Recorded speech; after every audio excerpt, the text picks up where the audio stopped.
روزہ رکھا ہوا ہے، نفلی روزہ رکھا ہوا ہے. کہتے ہیں میں اور پریشان ہوا، میں نے فوری طور پہ سوال کیا کہ اب تو کدھر جائے گا؟ تو کہنے لگا اب میں کہیں نہیں جاؤں گا، میرے ایک دن کا خرچہ میرے ماں باپ نے جو ڈیوٹی لگائی ہے وہ 3 دینار ہے، پورا ہو گیا ہے.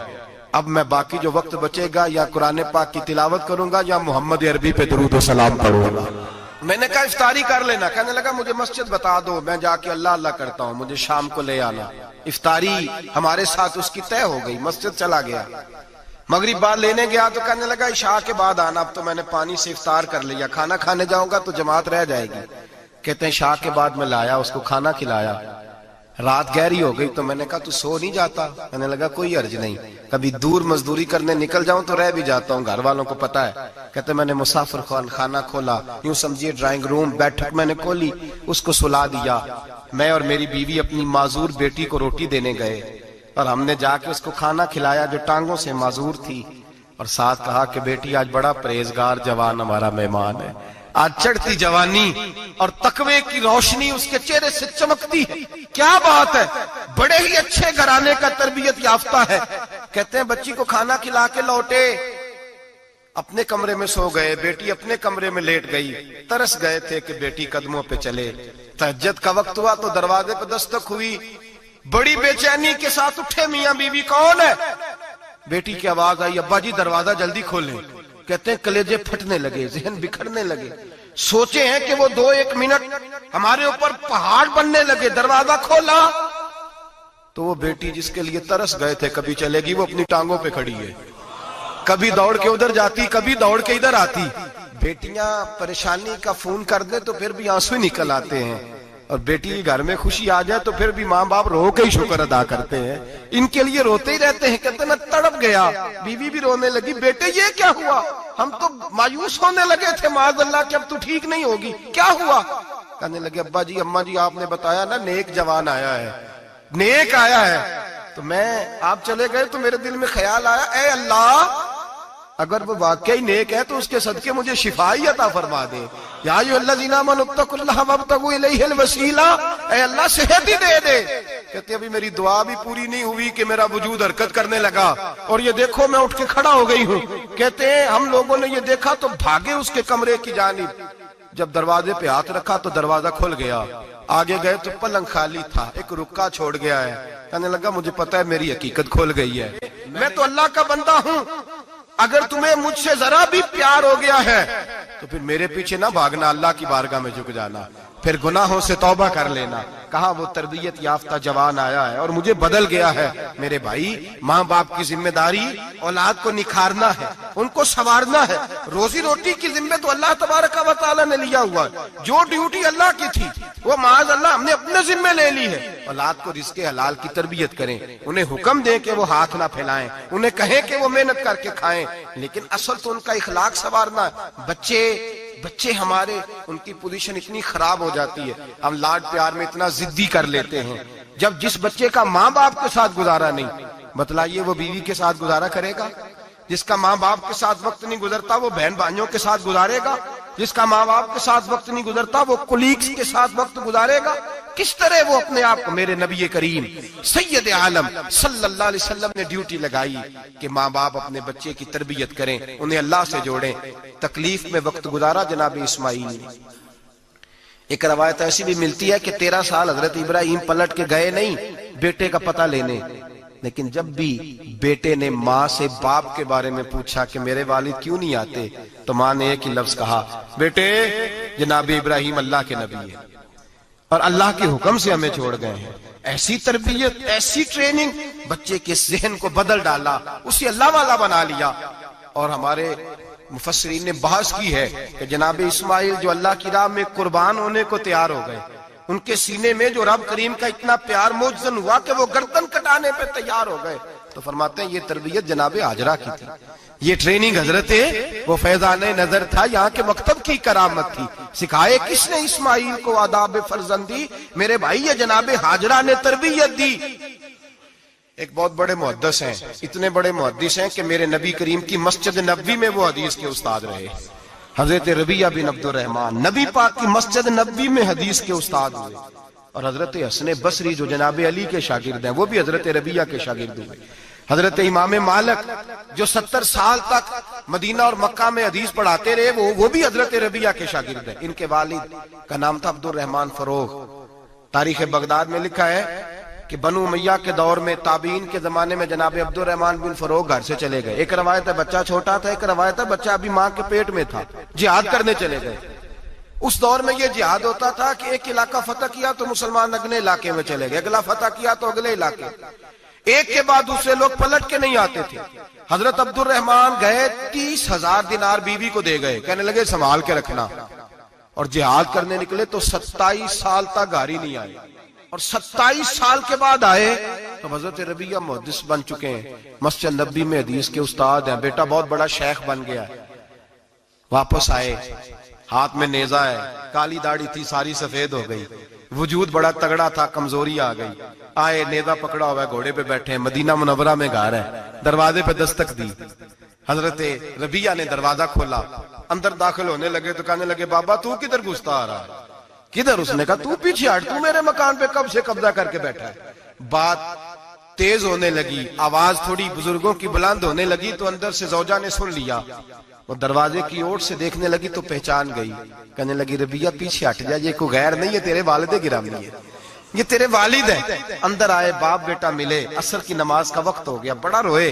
27 سال کے بعد باپ لوٹا, 27 سال کے بعد بڑے روئے. نماز کا وقت ہوا تو حضرت ربیعہ جلدی سے وضو کیا, مسجد نبوی شریف چلے گئے.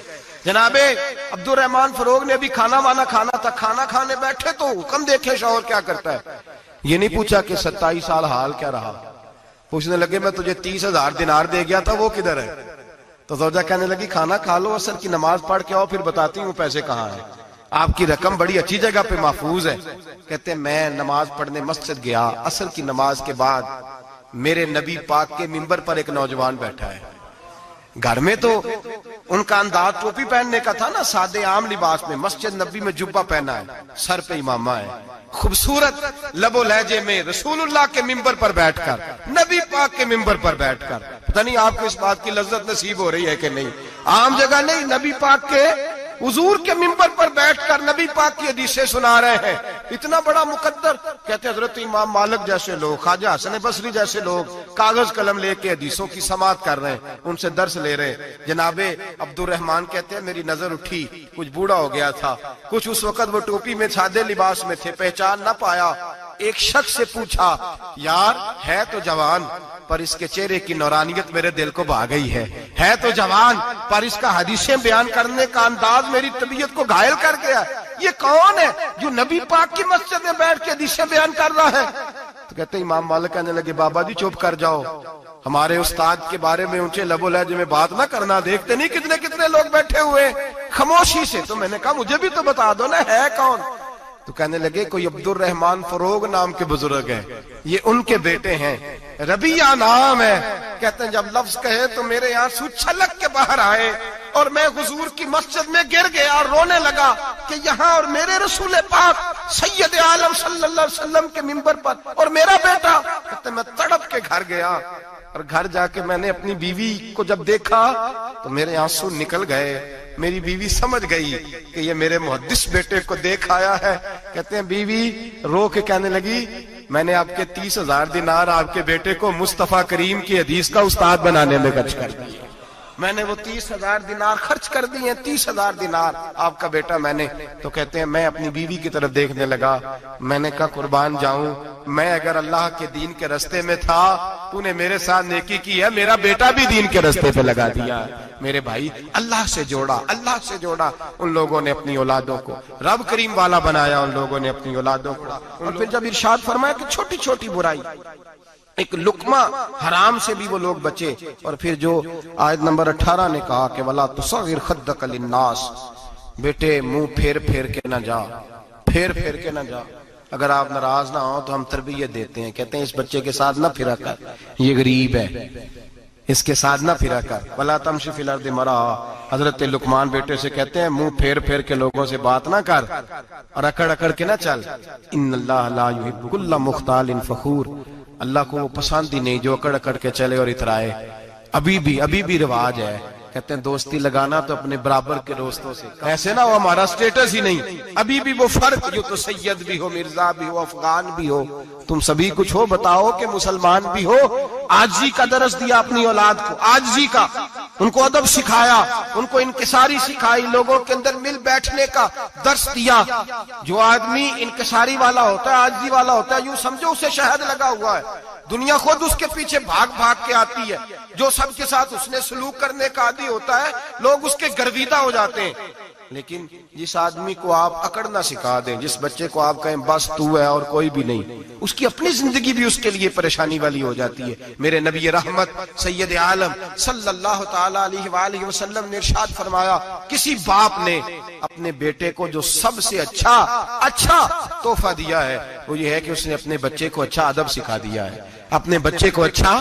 حضرت لقمان کہتے ہیں بیٹے منہ پھیر پھیر کے باتیں نہ کرنا، زمین پہ اکڑ اکڑ کے نہ چلنا، اللہ کو اکڑنے والے لوگ پسند۔ ہارون رشید نے امام نسائی کی ڈیوٹی لگائی کہ میرے بیٹے کو حدیث پڑھائے گارا آتے، تو امام نسائی کہنے لگے یہ نبی پاک کا دین ہے، یہ میں اس کو رسوا نہیں کر سکتا، جس نے پڑھنا ہے میرے پاس آ کے پڑھے، اور جہاں سب بچے بیٹھتے ہیں وہیں پڑھے۔ ہارون رشید کہنے لگا حضور آپ کیا سمجھتے ہیں، میں نے بھی تو آپ کو آزمانے کے لیے یہ جملہ کہا تھا، یہ وہیں آ کے پڑھے گا جہاں سارے غریبوں کے بچے پڑھتے ہیں۔ اب تو روز استاد کٹہرے میں کھڑا ہوتا ہے، اسکول کے استاد کا تو مجھے نہیں پتا، پہلے مدرسے کا استاد تو روز بیچارہ ہاتھ باندھ کے چودھری صاحب نے کہا میرے منڈے نو مارے تو 8,000 کا مولوی ہے، اور میرا بیٹا تو 8,000 کے روز گول گپے کھا جاتا ہے، میرے بیٹے کو تو نے مارا ہے، تجھے اپنی حیثیت کا پتہ ہے؟ روز استاد کٹہرے میں کھڑا ہوتا ہے۔ بچے فری میں، مفت میں، حافظ جی مفت میں حفظ کراتے ہیں، خدا جانے محترم کتنی مشکل سے ادارہ چلاتا ہے، اور بچے کے ماں باپ آ کہتے ہیں بلاؤ مولوی صاحب کو، اس کی طاقت کیسے ہوئی میرے بچے کو مارا ہے؟ وہ مولوی وہ جو کل دانے لینے آیا تھا وہ آج میرے بچے کو مارے گا؟ یہ رویہ ہے ہمارا۔ ہارون رشید بادشاہ نے اپنے بیٹے کو امام نسائی کے پاس پڑھنے بٹھایا۔ ایک دن حضرت کہاں لوگ کہتے بس بس بیٹا ٹھیک ہے، سیدھا سیدھا تو دین سیکھ کے آیا، ایسے کسی درویش کا مرید ہونا اور کسی عالم کی نوکری کرنا، اب تو بالکل ٹھیک ہے، پیر اساں بھی رکھے نے، یہ کہ تیرا طریقہ ہے، تو پیچھے ہی لگ گیا ہے، یہ کس طرح کا تیرا رویہ ہے؟ ہارون رشید بادشاہ، ہارون رشید وقت کا مطلق العنان بادشاہ، امام نسائی ان کے بیٹے کے استاد ہیں، امام نسائی رحمت اللہ علیہ کے پاس بیٹا پڑھتا ہے، ہارون رشید گزر رہا تھا تو بیٹا وضو کرا رہا ہے، شہزادہ وضو کرا رہا ہے استاد جی کو، اور پیر دھلا رہا ہے۔ ہارون رشید گھوڑے سے گزرا تو اس نے دیکھا خانقاہ کے باہر، مدرسے کے باہر استاد جی وضو کر رہے ہیں اور بیٹا وضو کرا رہا ہے، سراہی پکڑی ہے، لوٹا پکڑا ہے، استاد جی پیر دھو رہے ہیں۔ ہارون رشید غصے سے اترا، ساتھ بہت سارے سپاہی تھے، انہوں نے کہا کہ یہ مولوی کو مارے گا، مولوی کو مارے گا کہ تو کس طرح میرے بیٹے سے یہ کام کاج کرا رہا ہے؟ کہتے نیچے اترے اور ہارون رشید نے جا کے نا زور سے ایک تھپڑ اپنے بیٹے کے چہرے پہ مارا۔ بیٹا کہنے لگا ابا جی میری غلطی کیا ہے؟ فرمانے لگے تجھے پتہ ہی نہیں تو کس شخص کے پاس پڑھتا ہے؟ تو پانی ڈال رہا ہے، تیرے استاد کو اپنے ہاتھوں سے اپنے پیر دھونے پڑ رہے ہیں، بیوقوف، ایک ہاتھ سے پانی ڈال اور دوسرے ہاتھ سے استاد کے پیر دھو، تجھے پتہ ہی نہیں کہ یہ شخص جب نبی پاک کی حدیثیں بیان کرتا ہے تو کئیوں کو مصطفیٰ کا دیدار نصیب ہو جاتا ہے۔ یہ پتہ نہیں تو کس محدث کا شاگرد ہے، ایک ہاتھ سے پیر پہ پانی ڈال دوسرے ہاتھ سے دھو، اس لیے کہ باندھ علموں جو کرے فقیری وہ کافر مرے دیوانہ ہو۔ اگر تو نے دنیا میں کامیاب ہونا ہے تو اس سے فیض علم حاصل کر، بیٹے یاد رکھ، اگر تو اس کی بارگاہ میں حاضری دے گا تو آگے بڑھے گا۔ حضرت عمر بن عبدالعزیز کتنا بڑا شخص ہے، ثانی عمر کہا گیا، ثانی عمر کہا گیا۔ حضرت عمر بن عبدالعزیز رحمت اللہ علیہ، حضرت صالح بن کسان ایک محدث تھے مدینے کے، ان کے شاگرد تھے۔ بچوں کو ہم آج ہی کہاں بچے ادب کرتے ہیں، اساتذہ کہاں ادب کرتے؟ ایک اسٹوڈنٹ مجھے کہنے لگا جی ہم ادب کرتے تھے جب تک استاد ٹیوشن نہیں لیتے تھے، اب استاد بھی تو ٹیوشن لے کے پڑھاتے ہیں۔ اور میں نے کہا خدا کے بندے کیا دے سکتا ہے تو استاد کو؟ حضرت علی فرماتے ہیں جس نے ایک لفظ پڑھایا مجھے گلی میں کھڑا کر کے بیچ بھی سکتا ہے، تو نے قیمت کیا ڈالی ہے؟ استاد کچھ بھی کر لے، استاد نے تو استاد ہی رہنا ہے نا میرے بھائی، لیکن وہ لب و لہجہ ہمارا موجود ہے۔ مجھے ایک دفعہ میرے کالج کے لوگوں نے بلایا، کہنے لگے آپ یہاں بھی پڑھے ہوئے ہیں اور مدارس میں بھی، تو ذرا فرق بیان کریں کالج کا اور مدرسے کا، کچھ بیان کریں۔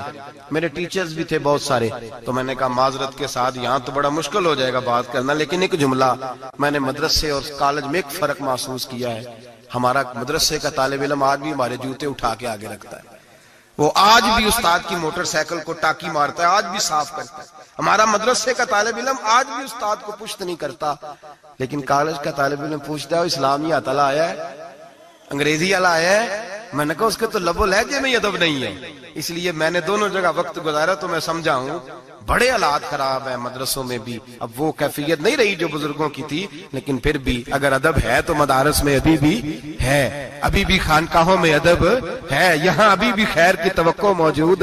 وہاں سے تو رخصت ہو گیا، وہاں تو معاملہ اور طرح کا ہو گیا الا ماشاءاللہ۔ حضرت عمر بن عبدالعزیز جناب صالح بن کیسان کے پاس پڑھتے تھے، اسٹوڈنٹ تھے، اور پھر بعد میں آپ ان کے مرید بھی ہوئے، باقاعدہ درس لیتے تھے طریقت کا۔ حضرت جناب صالح بن کیسان کے پاس تعلیم تھی، ان کے والد جناب عبدالعزیز اس وقت مصر میں بہت بڑے تاجر تھے، جناب عمر بن عبدالعزیز کے والد۔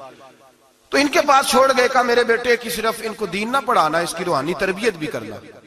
ایک دن استاد جی نے عصر کی نماز کا سلام پھیرا تو حضرت عمر بن عبدالعزیز کھڑے ہو گئے، ایک رکعت ان کی رہتی تھی پیچھے، تو آپ نے نماز کے بعد بلایا اور بڑے میٹھے لب و لہجے میں کہا عمر کیا بات ہے تیری ایک رکعت رہ گئی؟ تو کہنے لگے استاد جی میں کنگھی کر رہا تھا، شیشے کے آگے کھڑا تھا، تو آئینہ دیکھتے دیکھتے بال سوارتے سوارتے مجھے پتہ ہی نہیں چلا، جب آیا ہوں تو لیٹ ہو گیا۔ حضرت صالح بن کیسان رحمت اللہ علیہ نے ان کے والد کو مصر میں خط لکھا، فرمایا آپ کا بیٹا میری پوری فرما برداری نہیں کرتا، کل کو مجھے نہ کہنا تربیت صحیح نہیں ہوئی۔ آج فلاں تاریخ کو اس نے ایک رکعت پوری چھوڑ دی ہے جماعت کے ساتھ، اس لیے کہ وہ کنگھی کر رہا تھا بالوں کی، پوری رکعت چھوڑ دی ہے۔ ابا جی بہت بڑے تاجر تھے، پر انہوں نے یہ نہیں کہا کہ مولوی تو پاگل ہو گیا، اس کو تو پتہ ہی نہیں کیا ہو گیا، ابھی بچہ ہو جائے گا سیانا، کوئی بات نہیں ٹھیک ہو جائے گا۔ حضرت عبدالعزیز نے وہاں سے ایک شخص بھیجا پیسے دے کے، گھوڑا دے کے، فرمایا مدینے جاؤ، اور سیدھا مدینے آیا۔ حضرت عمر بن عبدالعزیز کو گھر سے اچکا، بلایا نہیں، زبردستی پکڑا، اچک کے گھوڑے پہ بٹھایا، حجام کی دکان پہ لے گئے، فرمایا اس کی ٹینڈ کر دو، نے بال کاٹ دیے اور بال کٹوا کے سیدھے حضرت صالح بن کیسان کے پاس لے گئے، کہنے لگے حضور یہ کھاتا ہے اس کے والد کا، میں نے اس کی ٹینڈ کرا دی ہے، جس بالوں کی وجہ سے اس کی جماعت رہ گئی تھی میں نے وہ بال ہی ختم کر دیے۔ تو اس کے والد کہتے ہیں آپ ذرا ذرا سے بھی بات، ایک ذرہ برابر بھی بچے کے اندر ہم کوتاہی برداشت، ہم اسے سنوارنا چاہتے ہیں، معاشرے کو دینا چاہتے ہیں، ہم ایک خوبصورت انسان بنانا چاہتے ہیں۔ تو حضرت لقمان کہنے لگے بیٹے تو چہرہ رخسار بدل بدل کے لوگوں سے بات نہ کر، اکڑ کے نہ چل، اس لیے کہ اللہ کو اکڑنے والے پسند۔ تو کیا کر وقصد فی مشی کا وغضض من صوتک، درمیانی چال چل، آواز کو پست رکھ۔ ہم اپنے بچوں کو میانہ روی کا درس نہیں دیتے۔ اگر کسی کے پاس بہت زیادہ پیسے ہیں تو وہ بس کہتا ہے میرا بیٹا، میں نے سارے لاڑ دیکھے ہیں، میں نے ہر خواہش پوری کی ہے، یہ تو کوئی عقل مندی کی بات نہیں۔ ضرور خواہشات پوری کریں، اگر ہیں تو کنجوسی کرنے سے منع کیا ہے نبی پاک صلی اللہ علیہ وسلم، لیکن بچے کو معتدل رکھیں، اسے دھوپ اور چھاؤں دونوں کا پتہ ہونا چاہیے۔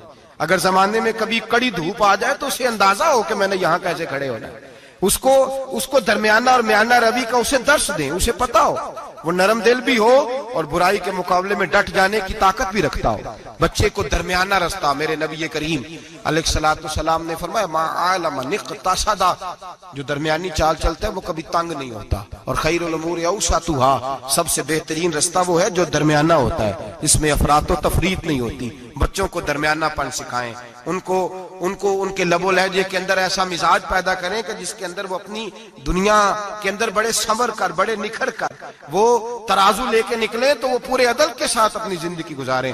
اور فرمایا وغضض من صوتک، آواز کو پست رکھ، چلا چلا کے نہ کبھی بچوں سے بات کریں اور نہ کبھی بچوں کی بات سنیں، بچوں کے لب و لہجے میں ٹھہراؤ۔